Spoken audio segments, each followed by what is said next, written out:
Hello everyone, welcome to the channel current affairs by Ravi. और आज के इस वीडियो में हम डिस्कस करेंगे जून मंथ के करंट अफेयर का पार्ट नंबर 2। देखिए, इससे पहले ऑलरेडी पार्ट जो फर्स्ट है जिसमें हमने 125 मोस्ट इंपॉर्टेंट क्वेश्चंस को डिस्कस किया था, वो ऑलरेडी अपलोड हो चुका है, आप उसको भी ज़रूर देखिएगा। और ये आपका मंथली करंट अफेयर की सीरीज़ का पार्ट नंबर 2, जिसमें हम नेक्स्ट 125 क्वेश्चंस को डिस्कस करने वाले हैं और इन टोटल आपके पूरे मंथ के 250 क्वेश्चंस यहाँ पर कंप्लीट हो जाएंगे। तो ये वीडियो आपके एग्जाम के पॉइंट ऑफ व्यू से काफ़ी इंपॉर्टेंट है, तो इसको लास्ट तक ज़रूर देखना है। और at the end of the video मैं आपसे कुछ क्वेश्चंस भी पूछूंगी जिनके आंसर्स आप मुझे कमेंट सेक्शन में दोगे। इससे पहले मैं वीडियो शुरू करूं, आपके लिए एक इन्फॉर्मेशन है कि हमारा एक यूट्यूब चैनल है जिसका नाम है प्रवीका स्टडी ऑफिशियल। आप इसको भी ज्वाइन कर सकते हैं। इस पे आपको जीके जीएस से रिलेटेड काफ़ी इंपॉर्टेंट कंटेंट देखने के लिए मिलेगा, जो कि आपके सभी एग्जाम के पॉइंट ऑफ व्यू से काफ़ी ज़्यादा इंपॉर्टेंट रहने वाला है। इसके अलावा हमारे इसी चैनल यानी कि करंट अफेयर्स बाय रवि पर डेली सुबह रवि सर आपके लिए टॉप मोस्ट 20 क्वेश्चंस को डिस्कस करते हैं, जो कि होते हैं करंट अफेयर के। तो उनको भी आपको ज़रूर से देखना है। वहाँ पर सिर्फ करंट अफेयर ही नहीं बल्कि उसके साथ में उससे संबंधित जितने भी स्टैटिक फैक्ट हैं वो सभी सर वहाँ पर डिस्कस करते हैं। तो वो सुबह की क्लास जो करंट अफेयर की होती है आपके लिए काफ़ी इंपॉर्टेंट है, तो उसको भी आपको ज़रूर से ज्वाइन करना है। लिंक आपको डिस्क्रिप्शन में मिल जाएगी, अदरवाइज़ आप डायरेक्टली सर्च कर सकते हैं। हमारे चैनल पर ही आपको डेली करंट अफेयर की प्लेलिस्ट देखने के लिए मिल जाएगी।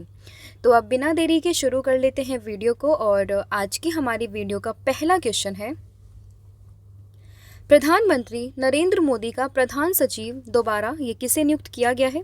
तो देखिए, प्रधानमंत्री नरेंद्र मोदी का प्रधान सचिव की अगर हम बात करें तो फिर से ये चुन लिए गए हैं। कौन? नाम है इनका doctor Pramod Kumar Mishra. That is option number जो बी है वो आप इसमें ध्यान रखेंगे। इमेज में आप देख सकते हैं ये है प्रमोद कुमार मिश्रा, जो कि फिर से एक बार प्रधान सचिव बन गए हैं। किनके? नरेंद्र मोदी जी के, जो हमारे प्रधानमंत्री हैं। अगर हम बात करें प्रमोद कुमार मिश्रा की, तो एक आईएएस अधिकारी है, पूर्व आईएएस अधिकारी हैं, और इन्होंने 2014 से 19 के दौरान में प्रधानमंत्री के अतिरिक्त प्रधान सचिव के रूप में भी कार्यरत थे। तो ये भी आपको इसमें ध्यान रखनी है। और वर्तमान में ये फिर से बन गए हैं क्या? प्रधान सचिव। किनके? हमारे देश के प्रधानमंत्री नरेंद्र मोदी के। फिर है सुहेलवा वन्यजीव अभयारण्य, ये किस राज्य का 5वां वन्यजीव अभयारण्य बनेगा? तो देखिए, सुहेलवा वन्यजीव अभयारण्य की बात करें तो ये बेसिकली है उत्तर प्रदेश में। दैट इज ऑप्शन नंबर जो बी है वो आप इसमें ध्यान रखेंगे। आपसे डायरेक्टली ये पूछ सकते हैं कि सुहेलवा वन्यजीव अभयारण्य ये कहाँ पर स्थित है, तो डायरेक्टली आपको ध्यान रखना है ये है कहाँ पर? उत्तर प्रदेश में। और यही 5वां वन्यजीव अभयारण्य बनेगा किसका? उत्तर प्रदेश का। ठीक है, तो ये इन्फॉर्मेशन आपको ध्यान रखनी है, काफ़ी इंपॉर्टेंट है। अगला क्वेश्चन है, नए सदस्यों के साथ में ब्रिक्स देशों के समूह की पहली मंत्री स्तरीय बैठक ये कहाँ पर हुई है? तो देखिए, नए सदस्यों के साथ में ब्रिक्स देशों की जो पहली मंत्री स्तरीय बैठक हुई है वो हुई है रशिया में। That is option number D, आप इसमें ध्यान रखेंगे।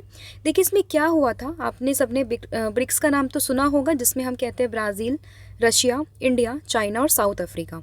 ठीक है, अब इनमें क्या हुआ, इन्होंने अभी 5 न्यू मेंबर को यहाँ पर ऐड किया है। अब इन सब ने मिलकर एक पहली मंत्री स्तरीय बैठक की है। कहाँ पर की है? तो वही आपसे पूछा है, तो वही की है कहाँ पर? रशिया में। और ये बैठक कब हुई थी? तो ये बैठक हुई थी 10 जून 2024 को रूसी शहर निजनी नोवगोरोड में। क्योंकि यही जो रशिया है वो वर्तमान में ब्रिक्स का वर्तमान अध्यक्ष है।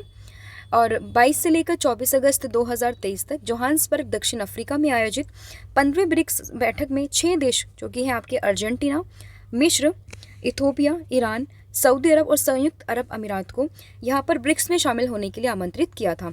लेकिन अर्जेंटीना ने इसमें से क्या किया? बैक ऑफ कर लिया था। और अभी वर्तमान में सिर्फ 5 ही ऐसे देश हैं जो कि अभी वर्तमान में ब्रिक्स देशों से शामिल हुए हैं, जिनमें शामिल है मिस्र यानी कि इजिप्ट, इथोपिया, ईरान, सऊदी अरब और संयुक्त अरब अमीरात। अर्जेंटीना यहाँ पर नहीं है, तो ये आपको इसमें ध्यान रखना है। अगला क्वेश्चन है, यूक्रेन शांति सम्मेलन का आयोजन ये किस देश में किया गया? तो देखिए, यूक्रेन शांति सम्मेलन की बात करें तो इसका आयोजन ये हुआ है स्विट्जरलैंड में। दैट इज ऑप्शन नंबर जो बी है वो आप इसमें ध्यान रखेंगे। देखिए, यूक्रेन समझ के बच्चे कंफ्यूज कर सकते हैं या तो रशिया में या फिर यूक्रेन में, लेकिन आपको ध्यान रखना है ना तो ये यूक्रेन में हुआ है ना ये रशिया में हुआ है। नाम सिर्फ इसका यूक्रेन शांति सम्मेलन है, लेकिन ये हुआ है कहाँ पर? स्विट्जरलैंड में। That is option number B, आप इसमें याद रखिएगा। तो देखिए स्विट्जरलैंड के बर्गनस्टॉक में 15 से लेकर 16 जून को यूक्रेन पर होने वाले शांति सम्मेलन में भाग लेने के लिए 90 देशों के नेताओं और संगठनों ने स्वीकृति दे दी है, लेकिन इस बैठक में रूस को निमंत्रित नहीं किया गया।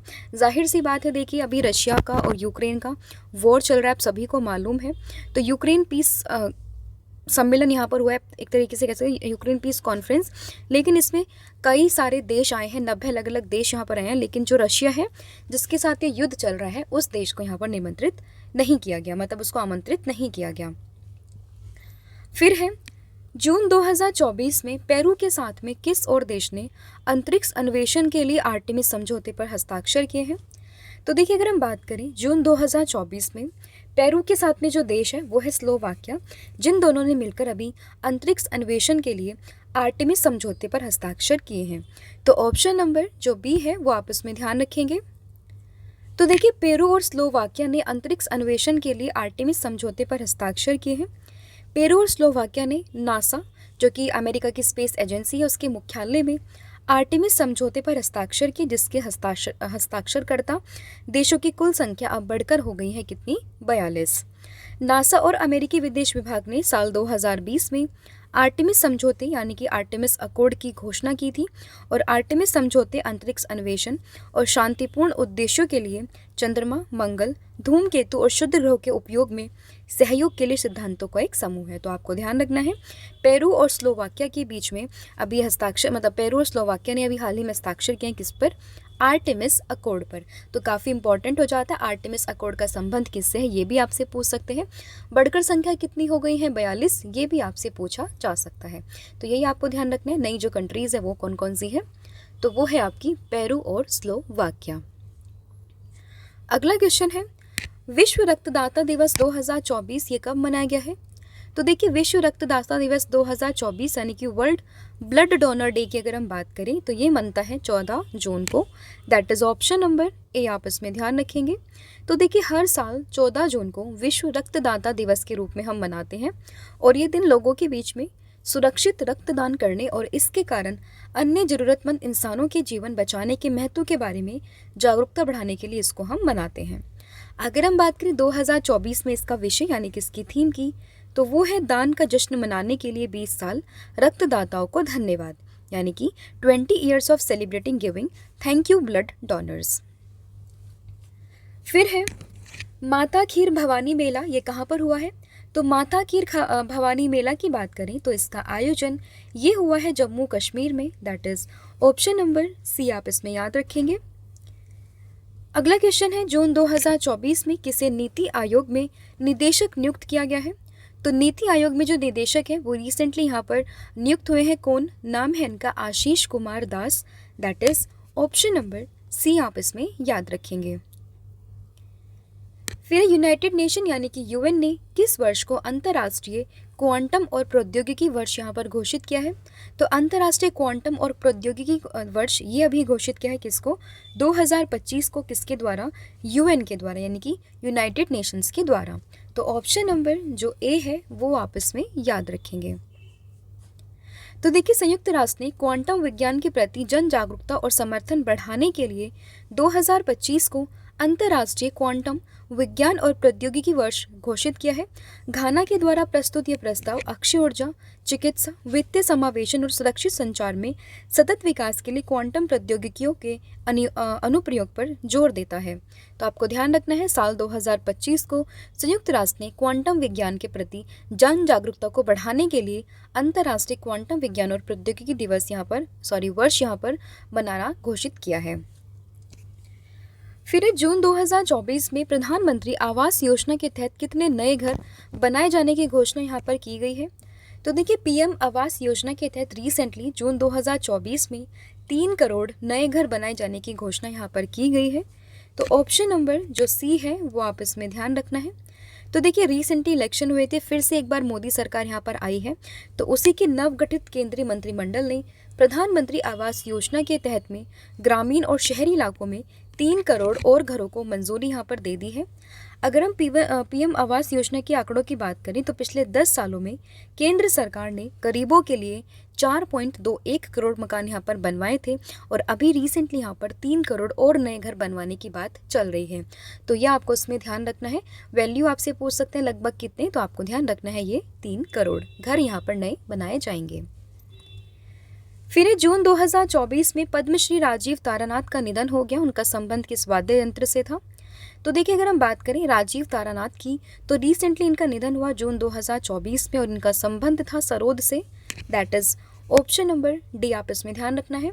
तो देखिए, सरोद वादक हैं, प्रसिद्ध हैं काफ़ी राजीव तारानाथ के नाम से। 92 वर्ष की आयु में इनका निधन हो गया और ये अली अकबर खान के शिष्य थे और इन्होंने इन्हें पंडित रविशंकर और श्रीमती अन्नपूर्णा देवी से भी शिक्षा ली थी। तो यह आपको इसमें ध्यान रखना है। इनका संबंध किससे था? सरोद वादक से था।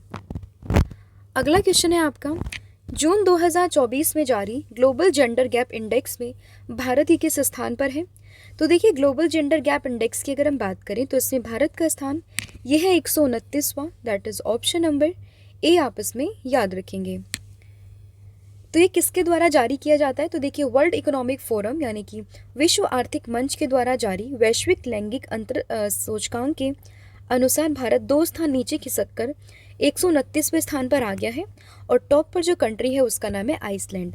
तो दक्षिण एशिया में भारत, बांग्लादेश, नेपाल, श्रीलंका और भूटान के बाद में ये 5वें स्थान पर है, जबकि पाकिस्तान ये सबसे निचले स्थान पर है। लेकिन पाकिस्तान यहाँ सबसे निचले स्थान में सिर्फ दक्षिण एशिया की यहाँ पर बात हो रही है। ओवरऑल वर्ल्ड रैंकिंग में आपको कंफ्यूज नहीं करना है। दक्षिण एशिया स्पेसिफिकली अगर हम बात करें साउथ एशिया की, तो यहाँ पर पाकिस्तान सबसे नीचे है। अगला क्वेश्चन है आपका, जून 2024 में फिक्की का नया महानिदेशक ये किसे नियुक्त किया गया है? तो देखिए, फिक्की का नया महानिदेशक ये नियुक्त हुई है Jyoti Vij. That is option number B. तो देखिए, ज्योति विज वर्तमान में फिक्की में अतिरिक्त महानिदेशक हैं और ये शैलेश पाठक का स्थान लेंगी, जिन्होंने हाल ही में निजी कारणों से अभी इस्तीफा दे दिया है। अगर हम फिक्की की बात करें तो इसकी फुल फॉर्म है federation of Indian chambers of commerce and industries. स्थापना हुई थी 1927 में, मुख्यालय हो जाएगा नई दिल्ली में। अध्यक्ष हैं डॉक्टर अनीश शाह और महासचिव बन गई हैं कौन? ज्योति विज। फिर विश्व बाल श्रम निषेध दिवस 2024 ये कब मनाया गया है? तो देखिए, विश्व बाल श्रम निषेध दिवस 2024 की बात करें तो ये बना है 12 जून को। That is option number A, आप इसमें ध्यान रखेंगे। तो देखिए, अंतर्राष्ट्रीय श्रम संघ ने पहली बार बाल श्रम रोकने का मुद्दा ये उठाया था, जिसके बाद साल 2002 में सर्वसम्मति से एक ऐसा कानून पारित हुआ जिसके तहत 14 वर्ष से कम उम्र के बच्चों से मजदूरी करवाना अपराध माना गया और इसका लक्ष्य बाल श्रम के विरुद्ध बढ़ते वैश्विक आंदोलन को गति प्रदान करना है। और इसकी थीम है इस बार की let's act on our commitments and child labour. तो ये है इसकी थीम। अगला क्वेश्चन है आपका, पेमा खांडू ने किस राज्य के मुख्यमंत्री के तौर पर शपथ ली है? तो देखिए, पेमा खांडू की बात करें तो रिसेंटली इन्होंने अरुणाचल प्रदेश के मुख्यमंत्री पद की शपथ यहाँ पर ली है और लगातार ये तीसरी बार अरुणाचल प्रदेश के मुख्यमंत्री बने हैं। तो ऑप्शन नंबर ए, आप इसमें ध्यान रखेंगे। और ये किस पार्टी से विधायक है? तो इनका संबंध जो है वो बीजेपी यानी कि भारतीय जनता पार्टी से है। तो ये भी आप इसमें ध्यान रखेंगे। तो देखिए, पेमा खांडू की बात करें तो लगातार तीसरी बार अरुणाचल प्रदेश के मुख्यमंत्री के पद की इन्होंने शपथ ली है और हाल ही में ये बीजेपी के विधेयक दल का नेता इन्हें चुना गया था। और एक समारोह में राज्यपाल लेफ्टिनेंट जनरल जो कि रिटायर हो चुके हैं केटी पटनायक ने इन्हें शपथ यहाँ पर दिलाई है। फिर अंतर्राष्ट्रीय खगोलीय संघ ने मंगल ग्रह पर स्थित एक क्रेटर का नाम ये किसके नाम पर रखा है? तो देखिए, अंतर्राष्ट्रीय खगोलीय संघ की बात करें तो रिसेंटली मंगल ग्रह पर कुछ क्रेटर्स मिले हैं जिसका नाम रिसेंटली प्रोफेसर देवेंद्र लाल के नाम पर रखा गया है। तो ऑप्शन नंबर जो ए है वो आप इसमें ध्यान रखेंगे। तो देखिए, अंतर्राष्ट्रीय खगोलीय संघ ने मंगल ग्रह पर थारिस ज्वालामुखी क्षेत्र के भीतर स्थित 3 नए क्रेटरों को भारत के विज्ञान समुदाय और भारतीय स्थानों के नाम रखे हैं। सबसे बड़े क्रेटर का नाम है प्रोफेसर देवेंद्र लाल के सम्मान में लाल क्रेटर। वहीं मुर्सान क्रेटर का नाम भारत के उत्तर प्रदेश के मुर्सान शहर के नाम पर लिया गया और जबकि हिल्सा क्रेटर का नाम भारत के बिहार राज्य के हिल्सा शहर से यहाँ पर लिया गया है। तो ये भी आप इसमें ध्यान रखेंगे। फिर जून 2024 में आयोजित समुद्री अभ्यास जिसका नाम है जिमेक्स 24 ये किन देशों की नौसेना के बीच में हुआ है? तो देखिए, जिमेक्स 24 की अगर हम बात करें तो ये रिसेंटली हुआ है किसके साथ में? भारत और जापान के साथ में, यहीं से दिख रहा है आपको, जापान इंडिया मिलिट्री एक्सरसाइज 2024। तो ये हुई है भारत और जापान के बीच में, that is option number A आप इसमें याद रखेंगे। फिर है जून 2024 में best conduct of business regulator का पुरस्कार किसने जीता है? तो देखिए, अगर हम बात करें best conduct of business regulator का पुरस्कार, ये जीता है सेबी ने, that is security exchange board of India ने। तो ऑप्शन नंबर जो बी है वो आपस में ध्यान रखेंगे। तो देखिए, प्रतिभूति बाजारों के लिए रेगुलेटरी फ्रेमवर्क को बढ़ाने में अपनी भूमिका के लिए सेबी को द एशियन बैंकर्स के द्वारा एशिया प्रशांत क्षेत्र में best conduct of business regulator का पुरस्कार यहाँ पर दिया गया है। अगर हम बात करें सेबी की, तो इसकी स्थापना हुई थी 1988 में, वैधानिक दर्जा इसे दिया गया था 1992 में। इसका जो मुख्यालय है वो मुंबई में है और इसके अध्यक्ष जो है वो है माधुरी पुरी बुच। फिर थल सेनाध्यक्ष के रूप में किसे नियुक्त किया गया है? तो देखिए, थल सेनाध्यक्ष के रूप में अगर हम बात करें तो ये नियुक्त हुए हैं general Upendra Trivedi, that is option number जो डी है वो आप इसमें याद रखेंगे। फिर जून 2024 में किस देश के राष्ट्रपति ने अपने देश की नेशनल असेंबली को भंग किया है?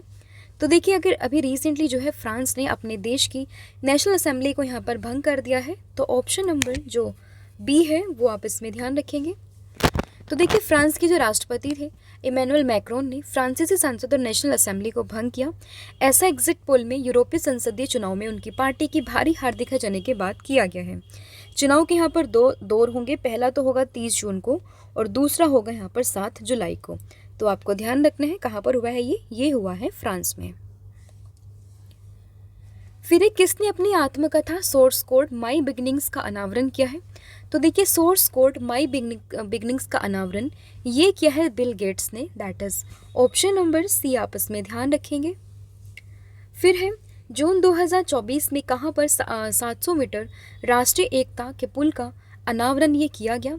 तो ये हुआ है हंगरी में, that is option number D आप इसमें ध्यान रखेंगे। तो देखिए, हंगरी ने 700 मीटर लंबे राष्ट्रीय एकता पुल का अनावरण किया है और राष्ट्रीय एकता का पुल दुनिया के सबसे लंबे पैदल यात्री पुल में से एक है और यह केबल स्टे पुल 6 केबल रोपो द्वारा समर्पित है और 700 मीटर लंबा है। इसकी लागत की बात करें तो ये लगी है 4 बिलियन हंगेरियन फॉरेन, लगभग 10 मिलियन यूरो। अगला क्वेश्चन है 2025 से 29 तक मोटो जीपी इंडिया का आयोजन ये कहाँ पर किया जाएगा? तो ये होगा उत्तर प्रदेश में, that is option number A आप इसमें ध्यान रखेंगे। तो देखिए, मोटो जीपी इंडिया का आयोजन 2025 से 29 तक गौतम बुद्ध नगर के ग्रेटर नोएडा के बुद्ध सर्किट में किया जाएगा और उत्तर प्रदेश सरकार नोएडा में मोटो जीपी कार्यक्रम आयोजित करने के लिए डोरना स्पोर्ट्स और उसके भारतीय साझेदार जिसका नाम है फेयर स्ट्रीट स्पोर्ट्स के साथ में अनुबंध पर हस्ताक्षर करेगी और राज्य सरकार अपने इन्वेस्ट यूपी विभाग के माध्यम से कार्यक्रम आयोजित करने के लिए 80 करोड़ रुपए यहाँ पर जुटाएगी। तो ये भी आपस में ध्यान रखेंगे। फिर संजीत खरेल ने किस राज्य विधानसभा के प्रोटेम स्पीकर के रूप में शपथ ली है? तो देखिए, रिसेंटली अगर हम बात करें संजीत खरेल की, तो इसने अभी हाल ही में सिक्किम के प्रोटेम स्पीकर के रूप में शपथ ली है। तो ऑप्शन नंबर जो डी है वो आप इसमें याद रखेंगे। तो देखिए, सिक्किम में राज्यपाल लक्ष्मण प्रसाद आचार्य ने संजीत खरेल को राज्य में विधानसभा के प्रोटेम स्पीकर के रूप में शपथ दिलाई है। प्रोटेम स्पीकर के रूप में श्री खरेल 11वीं सिक्किम राज्य विधानसभा के उद्घाटन सत्र की अध्यक्षता करेंगे और संविधान का जो अनुच्छेद 180 का ए उसमें प्रोटेम स्पीकर के बारे में उल्लेखित है। फिर आंध्र प्रदेश के नए मुख्यमंत्री कौन बने हैं? तो आंध्र प्रदेश के नए मुख्यमंत्री ये बन गए हैं Chandrababu Naidu, that is option number A. फिर यूएन ने हाल ही में बच्चों के खिलाफ अपराध करने वाले अपराधियों की वैश्विक सूची में किस देश को जोड़ा है? तो ये जोड़ा है इजराइल को, that is option number A आप इसमें याद रखेंगे। तो देखिए, संयुक्त राष्ट्र महासचिव एंटोनियो गुटरेस ने बच्चों के खिलाफ अपराध करने वाले अपराधियों की वैश्विक सूची में इजराइल की सेना को शामिल किया है और एक राजनयिक सूत्र के अनुसार इजराइल रक्षा बलों के साथ हमास और फिलिस्तीन इस्लामिक जिहाद को भी सूची में यहाँ पर जोड़ा गया था। हमास इजराइल युद्ध 7 अक्टूबर को इजराइल पर हमास के नेतृत्व वाले हमले से यहाँ पर शुरू हुआ था। फिर मोदी मंत्रिमंडल 2024 में कुल कितनी महिलाओं को शामिल किया गया है? तो यहाँ पर कुल 7 महिलाएं शामिल हैं, that is option number C आप इसमें याद रखेंगे। तो देखिए पीएम मोदी ने नेतृत्व वाली जो नई सरकार है उसमें 7 महिला मंत्रियों को स्थान दिया है, जिसमें 2 कैबिनेट 5 राज्य मंत्री की रैंक है। 2 कैबिनेट मंत्री में शामिल है वित्त मंत्री निर्मला सीतारमन और महिला और बाल विकास मंत्री है अन्नपूर्णा देवी। इसके अलावा राज्य मंत्री में शोभा हैं, इसके अलावा नींबूबेन है, इसके अलावा सावित्री ठाकुर हैं, इसके अलावा रक्षा निखिल खड़से हैं और अनुप्रिया पटेल हैं। तो ये आप इसमें ध्यान रखें, कुल मिलाकर यहाँ पर 7 महिलाएं यहाँ पर शामिल है। फिर फ्रेंच ओपन 2024 का महिला एकल का खिताब जीतने वाली ईगा स्विएटेक किस देश से संबंधित है? तो इनका संबंध है पोलैंड से, that is option number D, आप उसमें ध्यान रखेंगे। ये मैंने इससे पहले भी आपसे डिस्कस किया था कि इन्होंने ईगा स्विएटेक ने ये जैस्मिन पाउलिनी को हराकर लगातार तीसरी बार फ्रेंच ओपन खिताब यहाँ पर जीता है। देखिए वैसे तो इनका ये चौथा फ्रेंच ओपन खिताब था, लेकिन लगातार की बात करें तो ये इनका तीसरा फ्रेंच ओपन खिताब था। फिर नाटो के 6 देश मिलकर किसके खिलाफ ड्रोन दीवार बनाएंगे? तो देखिए नाटो जो है बेसिकली जो दुनिया का सबसे बड़ा सैन्य संगठन है, वो अभी 6 देशों के साथ मिलकर रशिया के खिलाफ ड्रोन बनाएंगे। तो ऑप्शन नंबर जो ए है वो आप इसमें याद रखेंगे। तो ध्यान रखना कि जो भी नाटो है वो 6 देशों के साथ मिलकर रूस के खिलाफ यहाँ पर ड्रोन दीवार को बनाएंगे। तो देखिए रूसी सीमा से लगने वाले 6 नाटो देशों ने अपनी सीमा को चाक चौबंद रखने के लिए ड्रोन की दीवार बनाने का निर्णय लिया है, और इससे इस देशों ने माना कि वो अपनी सीमा को सुरक्षित कर सके, और लिथुआनिया के गृह मंत्री ने इसकी घोषणा यहाँ पर की है। और ये जो ड्रोन की दीवार है वो नॉर्वे से पोलैंड के बीच में खींची जाएगी। अगला क्वेश्चन है मोदी मंत्रिमंडल में इस बार कुल कितने पूर्व मुख्यमंत्री यहाँ पर शामिल हैं? तो देखिए अगर हम बात करें मोदी मंत्रिमंडल की, तो यहाँ पर कुल जो पूर्व मुख्यमंत्री शामिल हैं उनकी संख्या कितनी है, तो मैं आपको बताना चाहती हूँ यहाँ पर उनकी संख्या है कितनी। तो उसका सही आंसर हो जाएगा ऑप्शन नंबर सी, यानी कि 6। तो देखिए पीएम मोदी की कैबिनेट में इस बार 6 पूर्व मुख्यमंत्री शामिल हैं, जिसमें कि 4 जो है उनका संबंध है बीजेपी पार्टी से, जबकि कुमारस्वामी जनता दल सेक्युलर पार्टी से और मांझी हिंदुस्तान अवाम मोर्चा से हैं। बीजेपी की ओर से जो 4 पूर्व मुख्यमंत्री हैं इनमें शामिल हैं शिवराज सिंह चौहान, राजनाथ सिंह, मनोहर लाल खट्टर और सर्बानंद सोनोवाल। फिर किस देश के उपराष्ट्रपति जिनका नाम है साउलोस क्लॉस की प्लेन क्रैश में यहाँ पर मौत हो गई है?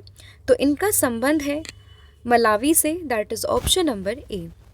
तो देखिए मलावी के उपराष्ट्रपति हैं, उनकी थे, तो प्लेन क्रैश में उनकी मौत यहाँ पर हो गई है 11 जून को। तो अफ्रीकी देश मलावी के उपराष्ट्रपति हैं जिनके चिलीमा समेत 9 लोगों की प्लेन क्रैश में यहाँ पर मौत हो गई है।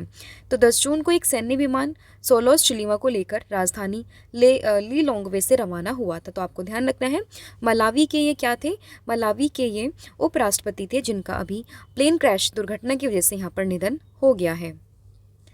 फिर भारत को किस देश से 500 साल पुरानी मूर्ति ये मिलने जा रही है? तो बेसिकली इंग्लैंड से यहाँ पर भारत को 500 साल पुरानी मूर्ति जो है वो मिलने जा रही है। तो ऑप्शन नंबर जो बी है वो आप इसमें ध्यान रखेंगे। तो देखिए भारत को वापस मिलेगी 500 साल पुरानी मूर्ति, ऐसा कहा गया, ऐसी हेडलाइन थी न्यूज़ में। और 10 जून को ब्रिटेन की ऑक्सफोर्ड यूनिवर्सिटी ने इंटरनल जांच के बाद ये पता चला कि भारत को 500 साल पुरानी कांसे की मूर्तियाँ पर वापस लौटाने की घोषणा की गई है। और ये मूर्ति संत त्रिवम कई अलवर की है, जो कि 16वीं सदी के दौरान तमिलनाडु के एक मंदिर से चोरी की गई थी। फिर उड़ीसा के नए मुख्यमंत्री कौन बने हैं? तो देखिए उड़ीसा के नए मुख्यमंत्री की बात करें तो ये बन गए हैं Mohan Charan Majhi, that is option number C. अगला क्वेश्चन है MMA में शामिल होने वाले पहले भारतीय पुरुष पहलवान ये कौन बने हैं? तो देखिए MMA में शामिल होने वाले पहले भारतीय पुरुष पहलवान ये बन गए हैं संग्राम Singh, that is option number जो बी है वो आप इसमें ध्यान रख सकते हैं। इमेज में आप देख सकते हैं ये है संग्राम सिंह। तो देखिए पूर्व राष्ट्रमंडल हैवीवेट चैंपियन संग्राम सिंह मिश्रित मार्शल आर्ट में शामिल होने वाले पहले भारतीय पुरुष पहलवान बन गए हैं। संग्राम जो है वो बेसिकली पूजा तोमर के बाद में MMA फाइटर के रूप में प्रतिस्पर्धा करने वाले दूसरे भारतीय होंगे, जिसके लिए उनके पास पहलवान होने के लिए आवश्यक कौशल भी यहाँ पर शामिल हैं। उन्होंने साल 2012 में दक्षिण अफ्रीका में वर्ल्ड रेसलिंग प्रोफेशनल्स द्वारा विश्व के सर्वश्रेष्ठ पेशेवर पहलवानों का खिताब भी यहाँ पर दिया था। फिर नरेंद्र मोदी वर्ष 2024 में लगातार कौन सी भी बार देश के प्रधानमंत्री बने हैं? तो ये बने हैं तीसरी बार, that is option number B. तो देखिए नरेंद्र मोदी ने रविवार 9 जून की शाम लगातार तीसरी बार प्रधानमंत्री पद की शपथ ली है और वो जवाहरलाल नेहरू के बाद ऐसा करने वाले दूसरे पीएम यहाँ पर बन गए हैं। राष्ट्रपति द्रौपदी मुर्मू ने 72 सदस्यीय केंद्रीय मंत्रिपरिषद को पद की शपथ यहाँ पर दिलाई है, जिसमें प्रधानमंत्री, 30 कैबिनेट मंत्री, 5 राज्य मंत्री जो कि स्वतंत्र प्रभार में शामिल है और 36 राज्य मंत्री यहाँ पर शामिल हैं। फिर संयुक्त राष्ट्र महासभा के 69वें अध्यक्ष 79वें अध्यक्ष यहाँ पर कौन चुने गए हैं? तो ये चुने गए हैं Philemon Yang, that is option number B. तो देखिए कैमरून के ये पूर्व प्रधानमंत्री हैं, नाम है इनका फिलीमोन यांग, जिन्हें हाल ही में यूएन महासभा के नए अध्यक्ष के रूप में यहाँ पर चुना गया है। और अगर हम बात करें किसका स्थान लेंगे तो ये डेनिस फ्रांसिस का यहाँ पर स्थान लेंगे। अगला क्वेश्चन है, कार्लोस अल्कराज ने किसे हराकर अपना पहला फ्रेंच ओपन खिताब यहाँ पर जीता है? तो इन्होंने बेसिकली हराया है अलेक्जेंडर ज्वेरेव को। तो ऑप्शन नंबर सी आप इसमें ध्यान रखेंगे। तो देखिए कार्लोस अल्कराज ने 9 जून 2024 को रोलैंड गैरोस में 5 सेट के फाइनल में अलेक्जेंडर ज्वेरेव को हराकर अपना पहला फ्रेंच ओपन खिताब यहाँ पर जीता है। फिर हाल ही में खबरों में रहा मोंगला पोर्ट किस देश में है? तो मोंगला पोर्ट की बात करें, इसका संबंध है बांग्लादेश से, that is option number A आप इसमें ध्यान रखेंगे। तो देखिए भारत का लक्ष्य बांग्लादेश में मोंगला बंदरगाह का संचालन करना है और चीन के क्षेत्रीय प्रभाव का मुकाबला करने के लिए एक टर्मिनल को यहाँ पर बनाना है। मोंगला की बात करें तो बांग्लादेश का दूसरा सबसे बड़ा बंदरगाह है जो बंगाल की खाड़ी से 62 किलोमीटर की दूरी पर स्थित है, जो कि सुंदरवन के जंगल से सुरक्षित है। फिर स्कूली पाठ्यक्रमों में कृत्रिम बुद्धिमत्ता यानी कि एआई को शामिल करने वाला पहला राज्य कौन सा बना है? तो ये बन गया है Kerala, that is option number D आप इसमें ध्यान रखेंगे। तो देखिए केरल ने अपनी स्कूली पाठ्य पुस्तकों में आर्टिफिशियल इंटेलिजेंस को शामिल करने की घोषणा की है और कंप्यूटर विजन अध्याय में छात्रों को एक प्रोग्राम बनाने का अवसर यहाँ पर मिलेगा जो 7 मानवीय चेहरों के भावों को पहचानने में सक्षम होगा और स्थापित हुआ है कहाँ पर? केरला में। फिर मौद्रिक नीति समिति ने किस दर पर रेपो रेट को लगातार 8वीं बार अपरिवर्तित रखा है? तो ये रखा है कौन सी भी बार? 8वीं बार है, कितनी है? 6.50, that is option number C. तो देखिए आरबीआई की मौद्रिक नीति समिति ने लोकसभा चुनाव 2024 के बाद में अपनी पहली बैठक में रेपो रेट को 6.5% पर अपरिवर्तित रखा है और आरबीआई ने जून 2024 की बैठक में लगातार 8वीं बार प्रमुख दर को बरकरार रखने का फैसला भी यहाँ पर लिया है। फिर किसने भारत की पहली एस्ट्रो टूरिज्म पहल का अनावरण किया है? तो ये किया है उत्तराखंड में, that is option number C आप इसमें ध्यान रखेंगे। फिर मैक्सिको की पहली महिला राष्ट्रपति के रूप में किसे चुना गया? तो मैक्सिको की पहली महिला राष्ट्रपति के रूप में चुना गया है क्लाउडिया शियनबाम को, that is option number C. तो देखिए क्लाउडिया शियनबाम को मैक्सिको की पहली महिला राष्ट्रपति के रूप में चुना गया और मैक्सिको का आधिकारिक नाम यह है यूनाइटेड मैक्सिकन स्टेट। हालांकि उत्तर अमेरिका में स्थित है लेकिन सांस्कृतिक रूप से इसे लैटिन अमेरिका का हिस्सा माना जाता है। फिर किस नियामक संस्था ने निवेशकों के लिए सारथी 2.0 मोबाइल ऐप को लॉन्च किया? तो ये लॉन्च किया है सेबी ने, that is security exchange board of India, option number A. तो देखिए भारतीय प्रतिभूति और विनिमय बोर्ड यानी कि सेबी ने निवेशकों को वित्त प्रबंधन में सहायता करने वाला एक मोबाइल ऐप जिसका नाम है सारथी 2.0 लॉन्च किया है और ऐप जटिल वित्तीय अवधारणाओं को सरल बताता है और सूचित निर्णयों के लिए वित्तीय कैलकुलेटर प्रदान करता है और केवाईसी, म्यूचुअल फंड्स, ईटीएफ और स्टॉक ट्रेडिंग पर शैक्षिक मॉड्यूल यहाँ पर शामिल करता है। फिर रामोजी फिल्म सिटी और तेलुगु समाचार और मनोरंजन नेटवर्क ईटीवी के प्रमुख का निधन हो गया। इनका नाम क्या था? तो इनका नाम था Cherukuri Ramoji Rao, that is option number A. फिर इस समाचारों में देखी गई म्यूटमैन 3rd अंतर महाद्वीपीय बैलिस्टिक मिसाइल ये किस देश के द्वारा विकसित की गई है? तो इसको विकसित किया गया है यूएसए के द्वारा, that is option number A. फिर विश्व महासागर दिवस 2024 ये कब मनाया गया है? तो देखिए विश्व महासागर दिवस 2024 की बात करें तो ये बना है 8 जून को, दैट इज ऑप्शन नंबर ए।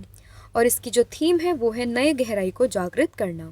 हर साल 8 जून को विश्व महासागर दिवस के रूप में हम मनाते हैं और इसे मनाए जाने का मुख्य उद्देश्य महासागरों के महत्व और समुद्री संसाधनों के संरक्षण के बारे में लोगों को जागरूक करना है। फिर बिस्लेरी लिमोनाटा का ब्रांड एम्बेसडर किसे नियुक्त किया गया? तो ये बने हैं Aditya Roy Kapur, that is option number D. फिर है पीएनबी मेटलाइफ के सीईओ, ये कौन बने हैं? तो ये बने हैं Sameer Bansal, that is option number C. फिर है आपका क्वेश्चन अगला कि EY entrepreneur of the year award 2024 से किसे सम्मानित किया गया? तो ये सम्मानित किया गया है वेलयन सुब्बैया को, that is option number B. तो देखिए भारतीय उद्यमी है वेलयन सुब्बैया को मोनाको के सैलिडेस एटोलाइट्स में आयोजित एक समारोह में EY entrepreneur of the year award से सम्मानित किया गया और वेलयन सुब्बैया इस पुरस्कार के 24 साल के इतिहास में ये प्रतिष्ठित पुरस्कार जीतने वाले चौथे भारतीय बन गए हैं। इन्होंने जो एनआर नारायण मूर्ति हैं और कोटक फाइनेंस के उदय कोटक और बायोकॉन लिमिटेड की किरण मजूमदार शो की सूची में यहाँ पर ये शामिल हो गए हैं। फिर 20 वर्षों में पुनः चुने जाने वाले पहले लोकसभा अध्यक्ष, तो ये बन गए हैं ओम बिरला। और जो 18वीं लोकसभा भी रिसेंटली हुई है तो उसी के अध्यक्ष भी कौन बने हैं? ये भी बन गए हैं ओम बिरला। इसके अलावा देखिए रिसेंटली हमारी कुछ नई पीडीएफ रिलीज़ हुई है जिसमें आपके शामिल है जनवरी से लेकर जून 2024 के बीच का पूरा करंट अफेयर। ये जल्दी यहाँ पर पब्लिश होगा, ऑलरेडी मई तक ये अपलोड हो चुका है। इसके अलावा मई मंथ की आप सेपरेटेड पीडीएफ भी परचेस कर सकते हैं। जून की अगर आपको चाहिए तो उसकी भी हम जल्दी यहाँ पर अपलोड करेंगे जिसमें पूरा जून मंथ का आपका करंट अफेयर का कंपाइलेशन आपको देखने के लिए मिल जाएगा। इसके अलावा पॉलिटी की ई बुक है जिसमें आपको मोर देन 5000 क्वेश्चन यहाँ पर देखने के लिए मिलेंगे, इसको भी आप परचेज कर सकते हैं। लिंक आपको उसके डिस्क्रिप्शन में अवेलेबल हो जाएगी। अदरवाइज आप हमारी वेबसाइट जिसका नाम है www.ravibooks.pdf.com इस पर विजिट कर सकते हैं। अब वापस से आते हैं अपने टॉपिक पर और डिस्कस करते हैं अगला क्वेश्चन जो कि है अंतर्राष्ट्रीय क्रिकेट में 600 छक्के लगाने वाले दुनिया के पहले क्रिकेटर, ये बन गए हैं Rohit Sharma, that is option number A. फिर ब्रिटेन में नए नोट जारी हो गए, इस पर अब किसकी तस्वीर छापी गई है? तो इस पर छापी गई है किंग्स चार्ल्स तृतीय की, दैट इज ऑप्शन नंबर जो बी है वो आप इसमें ध्यान रखेंगे। तो देखिए नई मुद्रा के प्रचलन से किंग चार्ल्स तृतीय बैंक ऑफ इंडिया की नोटों का चेहरा बनने वाले दूसरे ब्रिटिश सम्राट यहाँ पर बन जाएंगे। Bank of India queen Elizabeth की तस्वीर वाले पुराने नोटों को किंग्स चार्ल्स तृतीय की तस्वीर वाले नए नोटों से बदल रहा है और लोग 30 जून तक अपने पुराने नोटों को नए नोटों से बदल सकते हैं जिसकी सीमा होगी 300 पाउंड। फिर अरुण 3 जल विद्युत परियोजना की हेडरेस सुरंग का उद्घाटन ये किया गया है कहाँ पर? तो ये हुआ है नेपाल में, that is option number B. इसका जो निर्माण है वो SJVN Arun 3 power development company private limited के द्वारा किया जा रहा है। फिर अंतरिक्ष यात्री अंतरिक्ष में कुल 1000 रन बताने वाले पहले व्यक्ति कौन बने हैं? तो इनका नाम है Oleg Kononenko, that is option number जो डी है वो आपस में ध्यान रखेंगे। इमेज में आप देख सकते हैं तो अंतरिक्ष में इन्होंने कुल 1000 दिन यहाँ पर बिताए हैं और ऐसा करने वाले ये पहले व्यक्ति बन गए हैं। तो अगर हम बात करें कोनोनेंको की तो ISS के लिए वर्तमान मिशन 15 सितंबर 2023 को शुरू हुआ और 23 सितंबर 2024 को समाप्त होने की योजना है जिसमें कक्षा में बिताए गए उनके कुल दिनों की संख्या हो जाएगी कितनी? 1110। फिर विश्व खाद्य सुरक्षा दिवस 2024, तो ये बना है 7 जून को, दैट इज ऑप्शन नंबर ए। और इस वर्ष की थीम है food safety prepare for the unexpected. फिर गुडलेप्पा हल्लीकरी पुरस्कार के लिए किसे चुना गया है? तो गुडलेप्पा हल्लीकरी पुरस्कार के लिए जो चुना गया है उनका नाम है Shuddhalinga Pattan Setty, that is option number D. तो देखिए वरिष्ठ लेखक है शुद्धलिंगा पतन सेट्टी को 2024 के प्रतिष्ठित गुडलेप्पा हल्लीकेरी पुरस्कार के लिए चुना गया और ये उनका 19वां पुरस्कार है और गुडलेप्पा हल्लीकेरी की जयंती के उपलक्ष्य में दिया जाता है। पुरस्कार में 25,000 रुपये की नगद राशि दी जाती है और एक स्मृति चिन्ह भी यहाँ पर दिया जाता है। फिर हाल ही में सांग्रीला संवाद 2024 ये कहाँ पर हुआ है? तो ये हुआ है सिंगापुर में, that is option number B. तो देखिए एशिया प्रशांत प्रमुख रक्षा बैठक का 21वां संस्करण ये सांग्रीला वार्ता फिर एशियाई सुरक्षा शिखर सम्मेलन 2 जून 2024 को सिंगापुर में हुआ और 31 मई से 2 जून तक सांग्रीला होटल में आयोजित संवाद में दुनिया भर के 100 से अधिक प्रतिनिधियों ने भाग लिया जिसमें सुरक्षा चुनौतियों पर चर्चा की गई और नए दृष्टिकोण को यहाँ पर खोज की गई है। फिर शेख सबा खालिद अल सबा किस देश के प्रधानमंत्री बने हैं? तो ये बन गए हैं कुवैत के, that is option number A. फिर अंतर्राष्ट्रीय बुकर पुरस्कार 2024, तो ये जीता है जेनी अर्पनबैग ने, that is option number C. देखिए मई 2024 को लंदन में अंतर्राष्ट्रीय बुकर पुरस्कार की घोषणा हुई है और इस बार ये पुरस्कार कैरोस खिताब की लेखिका जेनी अर्पनबैक और अनुवाद माइकल हॉफमैन को मिला है। और जेनी अर्पनबैक पहली जर्मन लेखिका है जिन्हें ये पुरस्कार मिला है। फिर एक क्विज, वर्ल्ड यूनिवर्सिटी रैंकिंग 2025 में कौन सा भारतीय संस्थान यहाँ पर टॉप पर रहा है? तो ये रहा है IIT Bombay, that is option number A. तो देखिए IIT बॉम्बे ने नवीनतम क्यूएस वर्ल्ड यूनिवर्सिटी रैंकिंग 2025 में भारत में शीर्ष स्थान यहाँ पर हासिल किया है और पिछले वर्ष की तुलना में 61% भारतीय विश्वविद्यालयों ने अपनी स्थिति में सुधार किया। और मैसेच्यूसेट्स इंस्टीट्यूट ऑफ टेक्नोलॉजी ने लगातार 13वें वर्ष विश्व के सर्वश्रेष्ठ संस्थान के रूप में अपना स्थान यहाँ पर बनाए रखा है। फिर हरियाणा सरकार ने वायु प्रदूषण से निपटने के लिए किस बैंक द्वारा वित्त पोषित 10,000 करोड़ रुपए की परियोजना की घोषणा की है? तो ये की है वर्ल्ड बैंक ने, that is option number D. फिर किस भारतीय क्रिकेटर ने क्रिकेट के सभी फॉर्मेट से संन्यास लेने की घोषणा कर दी है? तो ये की है केदार जाधव ने, that is option number A. तो देखिए 39 वर्षीय पूर्व भारतीय ऑलराउंडर है केदार जाधव। इन्होंने क्रिकेट के सभी प्रारूपों से संन्यास लेने की घोषणा कर दी है और वो हाल ही में क्रिकेट में संन्यास लेने की घोषणा करने वाले दूसरे पूर्व खिलाड़ी बन गए। इससे पहले जो थे वो दिनेश कार्तिक थे, लेकिन जब से ये T20 वर्ल्ड कप हुआ है उसके बाद में 3 और क्रिकेटर्स ने T20 इंटरनेशनल से यहाँ पर संन्यास ले लिया है, जिसमें शामिल है विराट कोहली, रोहित शर्मा और साथ ही में रविंद्र जडेजा। तो ये भी आपस में ध्यान रखेंगे। इसके अलावा अगर हम फॉरन से बात करें तो ट्रेंट बोल्ट ने संन्यास ले लिया है। इसके अलावा डेविड वार्नर ने भी संन्यास यहाँ पर ले लिया है। अगला क्वेश्चन है, किस लोकसभा क्षेत्र ने सर्वाधिक नोटा मत प्राप्त करने का रिकॉर्ड बनाया है? तो ये बना है इंदौर ने, that is option number B. फिर हाल ही में कौन सा देश 2023-24 में भारत का तीसरा सबसे बड़ा निर्यात गंतव्य बनकर उभरा है? तो ये बना है नीदरलैंड में। अगला क्वेश्चन है आपका, अंतर्राष्ट्रीय क्रिकेट में 600 छक्के लगाने वाले दुनिया के पहले क्रिकेटर अगेन रिपीट हुआ है, यह है रोहित शर्मा। फिर सुप्रीम कोर्ट बार एसोसिएशन के नए अध्यक्ष कौन बने हैं? तो ये बन गए Kapil Sibal, that is option number B. तो देखिए Kapil Sibal supreme court bar association के अध्यक्ष बने हैं। वो चौथी बार SCBA के अध्यक्ष के रूप में यहाँ पर कार्य करेंगे। फिर IDFC फर्स्ट बैंक का पूर्णकालिक निदेशक किसे नियुक्त किया गया है? तो ये बने हैं Pradeep Natarajan, that is option number B, आपस में ध्यान रखेंगे। फिर लोकसभा चुनाव 2024 में किसे पूर्ण बहुमत यहाँ पर मिला है? तो ये मिला है NDA, मतलब अलायंस एक तरीके से उसको। तो देखिए लोकसभा चुनाव 2024 में NDA गठबंधन को 292 सीटों के साथ में पूर्ण बहुमत यहाँ पर प्राप्त हुआ और चुनाव आयोग ने 543 लोकसभा सीटों में से 542 के परिणाम घोषित किए हैं और NDA की कुल सीटें रही हैं 292, जबकि इंडिया अलायंस की रही है 234। NDA में अगर हम बात करें बीजेपी की 240 है, TDP की 16 और JDU की 12 है। इंडिया में बात करें तो इंडिया में INC की 99, सपा की हैं 37 और TMC की हैं 29। फिर विश्व पर्यावरण दिवस 2024 कब बना है? तो ये बना है 5 जून को, that is option number A. इसकी थीम है land restoration, desertification and drought resilience. तो विश्व पर्यावरण दिवस पर्यावरण के लिए सबसे बड़ा अंतर्राष्ट्रीय दिवस है जिसका नेतृत्व संयुक्त राष्ट्र पर्यावरण कार्यक्रम के द्वारा किया जाता है और यह 1973 से प्रतिवर्ष आयोजित किया जाता है। सऊदी अरब ने विश्व पर्यावरण दिवस 2024 की मेजबानी की है। फिर 77वीं विश्व स्वास्थ्य सभा में समिति ए के अध्यक्ष के रूप में किसे नियुक्त किया गया है? तो ये बने हैं Apurva Chandra, that is option number D. फिर किस देश ने 2024-25 के लिए कोलंबो प्रोसेस की अध्यक्षता ग्रहण की है? तो ये की है भारत ने, that is option number B.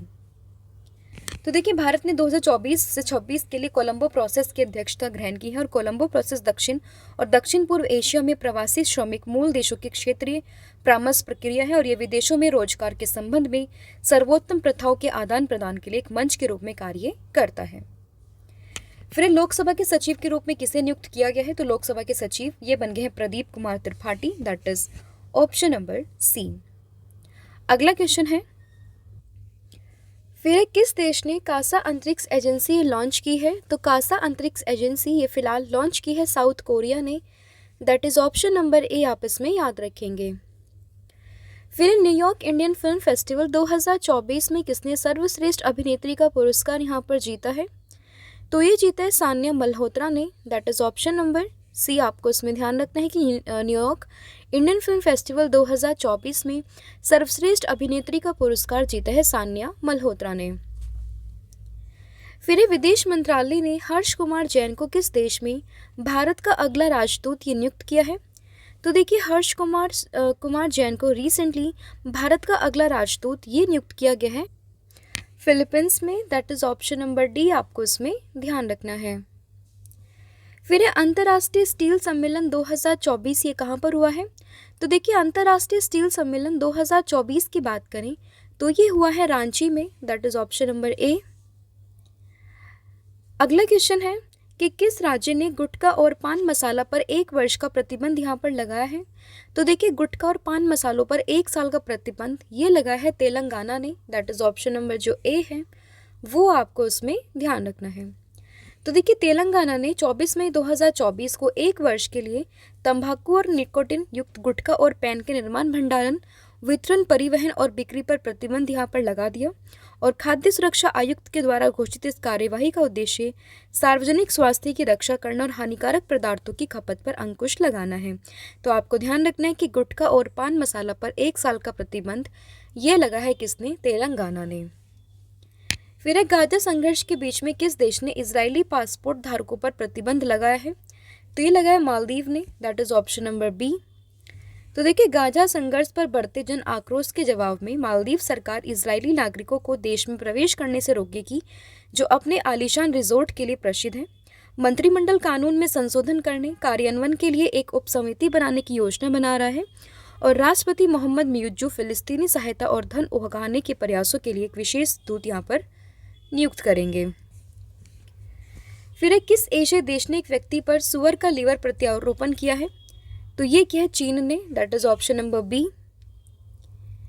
फिर एक किस भारतीय क्रिकेटर ने क्रिकेट के सभी फॉर्मेट से रिसेंटली संन्यास लिया है? तो ये लिया है दिनेश कार्तिक ने। That is option number C. फिर हल्ला टोमर डॉटर ये किस देश के राष्ट्रपति चुने गए हैं? तो देखिए हल्ला टॉमस डॉटर की अगर हम बात करें तो ये चुनी गई हैं आइसलैंड की राष्ट्रपति। दैट इज ऑप्शन नंबर जो ए है वो आप इसमें याद रखेंगे। फिर दक्षिण कोरिया किस देश के साथ में 2018 सैन्य समझौते को निलंबित करेगा? तो ये करेगा नॉर्थ कोरिया के साथ में। That is option number C. तो देखिए दक्षिण कोरिया ने तनाव कम करने के लिए उत्तर कोरिया के साथ में 2018 में किए सैन्य समझौते को रद्द करने की तैयारी कर ली है और ये कदम सियोल की उस सख्त चेतावनी के बाद उठाया गया जिसमें प्योंगयांग द्वारा दक्षिण कोरिया में कचरे से भरे गुब्बारे भेजने के उकसावे के जवाब में चेतावनी दी गई थी। फिर एशिया प्रशांत क्षेत्र की प्रमुख रक्षा बैठक ये कहाँ पर हुई है? तो ये हुई है सिंगापुर में। That is option number A. तो देखिए एशिया प्रशांत क्षेत्र की प्रमुख रक्षा बैठक ये सांग्रीला संवाद या फिर एशियाई सुरक्षा शिखर सम्मेलन का 21वां संस्करण 2 जून 2024 को सिंगापुर में समाप्त हुआ और इसमें एशिया प्रशांत क्षेत्र और दुनिया के अन्य हिस्सों में से 100 से अधिक प्रतिनिधियों ने यहाँ पर भाग लिया है। फिर किस देश का चांग-ई 6 मिशन चंद्रमा के सुदूर हिस्से में सफलतापूर्वक लैंड कर गया है? तो देखिए बेसिकली ये जो मिशन था ये चाइना का था, नाम था इसका चांग-ई 6 और ये चंद्रमा पर लैंड किया और वहाँ से रिसेंटली सक्सेसफुली वहाँ से नमूने लेकर यानी कि सैंपल लेकर भी वापस आ गया है। तो ध्यान रखना है किसका था? ये था चाइना का। तो अंतरिक्ष की दुनिया में बहुत बड़ी कामयाबी हासिल करते हुए चीन ने दूसरी बार चंद्रमा के सुदूर भाग पर अपना लैंडर उतार दिया जिसका काम सबसे पुराने चंद्र बेसिन से चंद्रमा के नमूने जुटाकर वापस धरती पर लाना है। फिर जून 2024 में 8 लाख करोड़ का बाजार पूंजीकरण पार करने वाली 7वीं कंपनी कौन सी बनी है? तो ये बन गई है स्टेट बैंक ऑफ इंडिया यानी कि SBI। फिर बांग्लादेश और पश्चिम बंगाल में किस उष्णकटिबंधीय तूफान की चेतावनी दी गई है? तो ये दी गई है रेमल की। तो ऑप्शन नंबर जो सी है वो आपस में ध्यान रखेंगे। तो देखिए बंगाल की खाड़ी से उठे चक्रवाती तूफान जिसका नाम है रेमल, इसने बंगाल के तटों से टकराया और बांग्लादेश और पाकिस्तान से सटे पश्चिम बंगाल के तटीय इलाकों में इसमें लैंडफॉल यहाँ पर टकराने की प्रक्रिया शुरू हो गई है। गृह मंत्रालय ने NDRF की 14 टीम तैनात की है और 5 अतिरिक्त टीम को स्टैंड बाय पर रखा है। अब आप मुझे बताओगे कि जी यहाँ पर चक्रवात है रेमल, इसका जो नामकरण है वो किस कंट्री ने किया है? तो इसका आंसर आप मुझे कमेंट सेक्शन में बताओगे। फिर आपका अगला क्वेश्चन, हाल ही में किसने दुनिया का पहला पूरी तरह से 3D प्रिंटेड इंजन वाला रॉकेट यहाँ पर लॉन्च किया है? तो ये किया है किसने? इसका सही आंसर होगा Agnikul Cosmos, that is option number A. तो देखिए चेन्नई स्थित स्टार्टअप है अग्निकुल कॉस्मोस ने single piece 3 dimensional printed engine के साथ में दुनिया का पहला अंतरिक्ष रॉकेट प्रक्षेपित किया है और 4 असफल प्रयासों के बाद में अग्निकुल अपने 5वें प्रयास में अपना रॉकेट अंतरिक्ष में प्रक्षेपित करने में सफल रहा है। अग्निबाण नामक रॉकेट भारत का पहला अर्ध क्रायोजेनिक इंजन संचालित रॉकेट लॉन्च है जिसे पूरी तरह से स्वदेशी रूप से डिजाइन और निर्मित किया गया था। फिर भारत को 2023-24 में किस देश में सबसे अधिक प्रत्यक्ष विदेशी निवेश प्राप्त हुआ है? तो ये हुआ है सिंगापुर में, that is option number B. फिर संयुक्त राष्ट्र में भारत की पहली महिला स्थायी प्रतिनिधि कौन थी जो रिटायर हो गई है? तो ये थी Ruchira Kamboj, that is option number C. फिर विश्व साइकिल दिवस प्रतिवर्ष कब मनाया जाता है? तो अगर हम बात करें विश्व साइकिल दिवस प्रतिवर्ष कब मनाते हैं तो ये मनाते हैं 3 जून को, that is option number B. आपस में ध्यान रखेंगे। तो देखिए हर साल 3 जून को हम मनाते हैं विश्व साइकिल दिवस और इस साल ये 3 जून 2024 को मना है और यह दिवस परिवहन के टिकाऊ और पर्यावरण समर्थित तरीकों को अपनाने और बढ़ावा देने का उद्देश्य से मनाते हैं। 2018 में यूएन महासभा ने घोषणा की कि विश्व साइकिल दिवस प्रतिवर्ष 3 जून को मनाया जाएगा। फिर लोकसभा चुनाव 2024 में कितने करोड़ भारतीयों ने वोट देकर विश्व रिकॉर्ड बनाया है? तो यह 64.2 crore, that is option number A. फिर हाल ही में यूईएफए चैंपियंस लीग किसने जीती है? तो ये जीती है रियल मैड्रिड ने, that is option number D. तो देखिए Spanish football club real Madrid ने जर्मन फुटबॉल क्लब बोर्सियो डॉर्टमुंड को फाइनल में 2-0 से हराकर 2023-24 का जो एक चैंपियन लीग है ये अपने नाम किया है। फिर मासिक धर्म अवकाश नीति प्राप्त करने वाला देश का पहला उच्च न्यायालय ये कौन सा है? तो ये है Sikkim, that is option number B. फिर तंबाकू नियंत्रण के लिए ब्रांड एम्बेसडर के रूप में किसे चुना गया? तो ये चुनी गई है PV Sindhu, that is option number B. तो देखिए तंबाकू नियंत्रण के लिए बैडमिंटन स्टार ने पीवी सिंधु को ब्रांड एम्बेसडर बनाया गया और भारत सरकार के स्वास्थ्य और परिवार कल्याण मंत्रालय ने विश्व तंबाकू निषेध दिवस 2024 मनाने के लिए कार्यक्रम का आयोजन किया है। इस वर्ष की थीम है तंबाकू उद्योग हस्तक्षेप से बच्चों की सुरक्षा और युवाओं को तंबाकू की खपत के हानिकारक प्रभाव से बचाने के लिए तत्काल आवश्यकता पर प्रकाश डालता है। फिर आपका अगला क्वेश्चन कि कौन सा देश पहली बार फीफा महिला विश्व कप 2027 की मेजबानी करने जा रहा है? तो ये करेगा ब्राज़ील। फिर अदानी पोर्ट्स किस देश में 30 वर्षों के लिए दार अल सलाम बंदरगाह का प्रबंधन करेगा? तो ये करेगा कहाँ पर? इसका सही आंसर होगा आपका Tanzania, that is option number C. तो देखिए अदानी पोर्ट्स 30 वर्षों के लिए तंजानिया के दार अल सलाम बंदरगाह का प्रबंधन करेगा और गौतम अडानी के स्वामित्व वाले अडानी समूह ने दार अल सलाम बंदरगाह पर कंटेनर टर्मिनल 2 की 30 साल की लीज हासिल करके अफ्रीकी देश तंजानिया में बंदरगाह व्यवसाय में प्रवेश किया है। फिर किस देश ने अपनी पहली अंतरिक्ष एजेंसी लॉन्च की है और 2045 तक मंगल ग्रह पर लैंडिंग करने की योजना बना रहा है? तो यह है दक्षिण Korea, that is option number B. फिर आरबीआई के द्वारा देश से 100 टन सोना भारत में वापस लाया गया है, कौन से देश से? तो ये लाया गया है कहाँ से? सही आंसर होगा Britain, that is option number A. तो देखिए जो रिजर्व बैंक ऑफ इंडिया है उसके द्वारा ब्रिटेन से 100 टन से अधिक सोना देश में वापस लाया गया। बता दें कि आरबीआई ने 1991 के बाद में पहली बार ब्रिटेन से 100 टन से ज़्यादा सोना अपने भंडार में स्थानांतरित किया है। फिर WHO के द्वारा स्वास्थ्य सेवाओं को प्रोत्साहन के लिए 2024 का नेल्सन मंडेला पुरस्कार ये किसे मिला है? तो ये मिला है निमहंस को, that is option number D. तो निमहंस एक ये संस्था है जिसकी फुल फॉर्म है राष्ट्रीय मानसिक स्वास्थ्य एवं तांत्रिका विज्ञान संस्थान। इसने बेंगलुरु को स्वास्थ्य सेवाओं के प्रोत्साहन के लिए 2024 के नेल्सन मंडेला पुरस्कार से सम्मानित किया गया और स्वास्थ्य संवर्धन के लिए नेल्सन मंडेला पुरस्कार की स्थापना ये WHO के द्वारा 2019 में की गई थी और ये उन व्यक्तियों, संस्थानों और संगठनों को मान्यता देता है जिन्होंने स्वास्थ्य संवर्धन में महत्वपूर्ण योगदान यहाँ पर दिया है। फिर जून 2024 में मगुनी चरण कुंवर का निधन हो गया, वो कौन थे? तो वो एक कठपुतली कलाकार थे, दैट इज ऑप्शन नंबर ए। और 88 वर्ष की आयु में इनका निधन हो गया और ये पद्मश्री पुरस्कार भी इन्हें मिला है। फिर इस संयुक्त राष्ट्र महासभा के द्वारा किस दिन को अंतर्राष्ट्रीय मरखोड़ दिवस के रूप में घोषित किया गया? तो यह है 24 मई, that is option number B. फिर परमाणु सुरक्षा पर अंतर्राष्ट्रीय सम्मेलन 2024 का आयोजन ये कहाँ पर किया गया? तो ये हुआ है वियना में, that is option number A. फिर समाचारों में रही नीशी जनजाति किस राज्य का सबसे बड़ा जातीय समूह है? तो यह अरुणाचल प्रदेश में, that is option number B. तो देखिए, पर्वतारोही और क्रिकेटर कपाक यानो ने माउंट एवरेस्ट पर चढ़ने वाली पहली नीशी जनजाति की महिला बन गई है और अरुणाचल प्रदेश की 5वीं महिला यहाँ पर बन गई हैं। फिर दुनिया की सबसे ऊंची वेधशाला का उद्घाटन कहाँ पर किया गया? तो दुनिया की सबसे ऊंची वेधशाला का उद्घाटन ये हुआ है चिली में, that is option number A. तो देखिए, टोक्यो विश्वविद्यालय ने चिली में दुनिया की सबसे ऊंची वेधशाला का उद्घाटन किया और टोक्यो विश्वविद्यालय ने आटाकामा वेधशाला का उद्घाटन किया, जिसे दुनिया की सबसे ऊंची वेधशाला होने के लिए गिनीज वर्ल्ड रिकॉर्ड में सम्मानित किया गया है। फिर बहुराष्ट्रीय सैन्य अभ्यास जिसका नाम है रेड फ्लैग 24 का आयोजन ये किस देश में किया जा रहा है? तो ये हो रहा है यूएसए में, that is option number D. तो देखिए, भारतीय वायुसेना की एक टुकड़ी हाल ही में प्रतिष्ठित बहुराष्ट्रीय अभ्यास रेड फ्लैग 24 में भाग लेने के लिए अलास्का के एल्सन एयरफोर्स बेस पर पहुंची।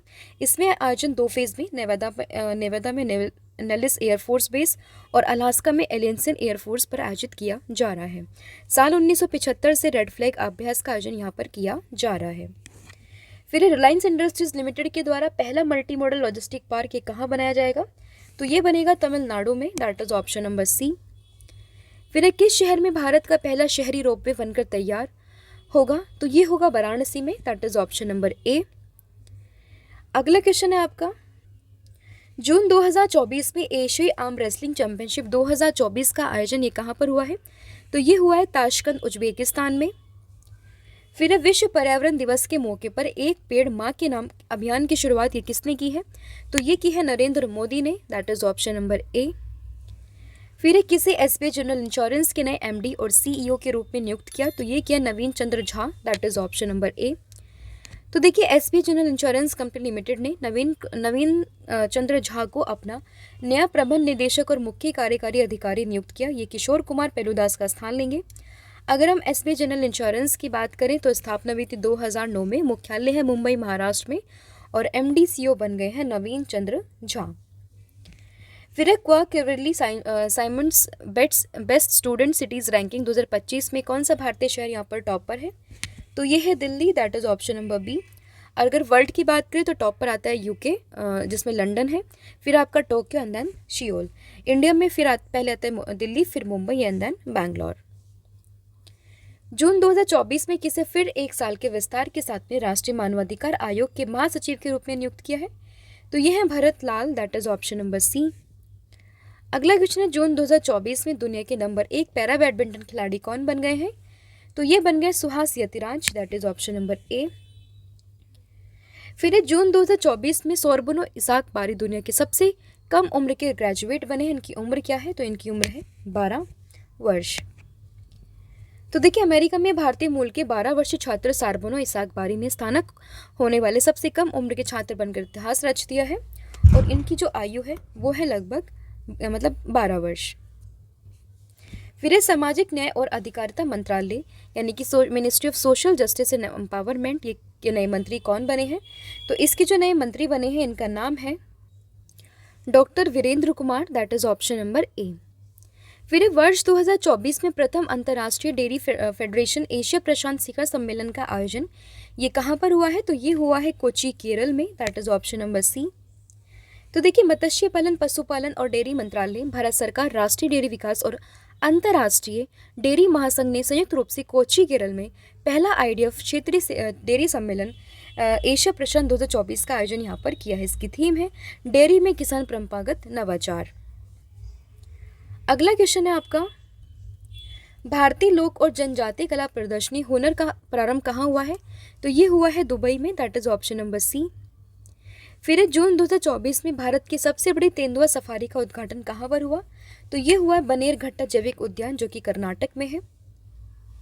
तो देखिए, दक्षिण भारत की पहली और देश की सबसे बड़ी तेंदुआ सफारी का उद्घाटन कर्नाटक के वन, पारिस्थितिकी एवं पर्यावरण मंत्री ईश्वर खांड्रे ने बन्नरघेटा जैविक उद्यान में किया है और वर्तमान में सफारी के लिए खुले वन क्षेत्र में 8 तेंदुए यहाँ पर छोड़े गए हैं।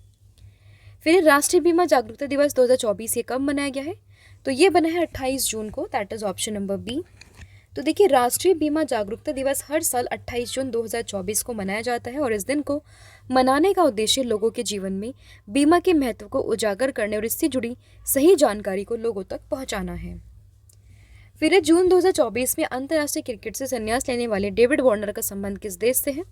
तो ये बिलोंग करते हैं ऑस्ट्रेलिया से, that is option number D. फिर है भारत के नए संसदीय कार्य मंत्री तथा अल्पसंख्यक कार्य मंत्री ये कौन बने हैं? तो ये बने हैं Kiren Rijiju, that is option number जो ए है वो आप इसमें ध्यान रखेंगे। फिर एक गामा रे विस्फोटों का अध्ययन करने के लिए किसने संयुक्त रूप से space variable objects monitor mission launch किया? तो ये किया है चीन और फ्रांस ने, that is option number C. तो देखिए, फ्रांसीसी चीन उपग्रह स्पेस वेरिएबल ऑब्जेक्ट्स मॉनिटर को ले जाने वाला लॉन्ग मार्च टू सी रॉकेट दक्षिणी पश्चिमी चीन से सफलतापूर्वक उड़ान भर गया है और 930 किलोग्राम वजन और दोनों देशों के उपकरणों से सुसज्जित स्वयं का उद्देश्य ब्रह्मांड के सबसे शक्तिशाली विस्फोटों गामा रे विस्फोटों का पता लगाना है। फिर वर्ष 2024 में पीएम मोदी 3.0 मंत्रिमंडल में सबसे अमीर मंत्री तो ये बने चंद्रशेखर पेम्पासानी और ये कौन से पार्टी से बिलोंग करते हैं? तो ये है टीडीपी पार्टी से बिलोंग करते हैं। फिर आते हैं ज्योतिरादित्य एम सिंधिया जो कि हैं बीजेपी से, और फिर आते हैं एचडी कुमारस्वामी जो कि हैं जेडीएस पार्टी से। फिर विश्व बुजुर्ग दुर्व्यवहार जागरूकता दिवस ये कब मनाते हैं? तो ये हम मनाते हैं कब, इसका ध्यान आपको रखना है, ये है 15 जून, that is option number A. फिर है आपका क्वेश्चन कि जून 2024 में किस अंतरिक्ष एजेंसी ने मंगल ग्रह पर बर्फ की खोज की है? तो ये किया ईएसए, दैट इज यूरोप ने, तो ऑप्शन नंबर ए आप इसमें ध्यान रखेंगे। तो देखिए, यूरोपीय अंतरिक्ष एजेंसी ईएसए के अंतरिक्ष यान ने मंगल ग्रह की भूमध्य रेखा के पास विशाल थारिस ज्वालामुखियों पर जमे हुए पानी का पता लगाया, जबकि ये क्षेत्र काफ़ी गर्म माना जाता है। यहाँ पर जो पानी का जमना मंगल ग्रह के वायुमंडल के बारे में हमारी पूर्व धारणाओं को बदलती है। तो ये थे आपके 125 क्वेश्चंस और इसी के साथ में आपका जो पूरा मंथ है आपका जून का ये यहाँ पर कवर हो चुका है, जिसमें हमने 250 क्वेश्चंस आपके डिस्कस किए हैं, 125 इस पार्ट में और 125 इससे पहले पार्ट में। अब आता है टेस्ट का टर्न, जिसके आंसर आप मुझे कमेंट करके बताओगे। और पहला क्वेश्चन है कि प्रधानमंत्री नरेंद्र मोदी का प्रधान सचिव दोबारा से किसे नियुक्त किया गया? इसका आंसर आप मुझे कमेंट करके बताओगे। फिर जून 2024 में नीति आयोग के निदेशक ये कौन बने हैं? इसके अलावा नीति आयोग के बारे में जितनी भी इन्फॉर्मेशन आपको पता है उसका आंसर भी आप मुझे कमेंट करके बताओगे। इसके अलावा पीडीएफ में आपको ऑलरेडी बता चुके, आप इनको डाउनलोड कर सकते हैं, लिंक आपको डिस्क्रिप्शन में मिलेगी। अदरवाइज आप हमारी वेबसाइट जिसका नाम है www.ravibooks.pdf.com इसको विजिट कर सकते हैं। इसके अलावा आप हमारा टेलीग्राम ग्रुप जिसका नाम है करंट अफेयर्स बाय रवि इसको ज्वाइन कर सकते हैं। इसमें आपको डेली करंट अफेयर की पीडीएफ यहाँ पर अवेलेबल हो जाएगी। और इसके अलावा हमारा मोबाइल एप्लीकेशन ऐप है जिसको कि आप देख सकते हैं। यहाँ पर आपको डेली क्विजेस करंट अफेयर की देखने के लिए मिल जाएंगे, जिसको भी आप फ्री ऑफ कॉस्ट यहाँ पर लगा सकते हैं। और जो मैंने आपको बताया है पीडीएफ जहाँ से आपको परचेज करनी है उसका लिंक डिस्क्रिप्शन में मिलेगा और उसका कुछ इंटरफेस इस तरीके से दिखेगा जिसमें आप सभी पीडीएफ को अवेल कर सकते हैं। तो आज के लिए इतना ही है। Thank you so much, have a good day and wish you all the very best for your exams.